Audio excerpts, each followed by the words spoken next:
how do I create my yoga sequence and what inspires me the most? I've been getting that question a lot lately. The simple answer is my own practice. When I get on my mat and get in my body and get in my breath, this is what truly inspires me.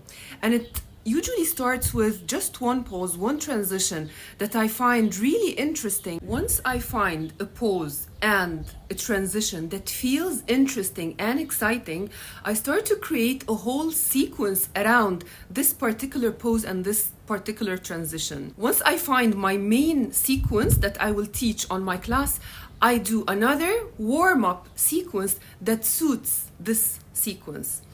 Once I have a main sequence and a warm-up sequence, I have already created my class. What I do afterwards is I go back to my mat, I practice the whole sequence and start modifying if there's anything that feels off or not in the right place to refine it and get it out to my students in its best form. What puts everything together in place, creating your class, is finding a theme that suits the transitions that you have used.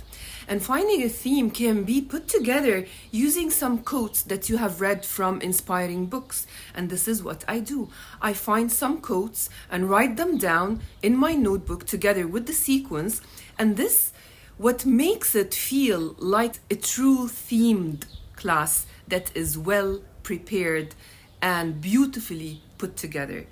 One last piece of advice. We learn as we lead. Go to your students, teach your class with confidence. You have prepared it, you have refined it. Go and teach it and observe which parts your students have struggled with.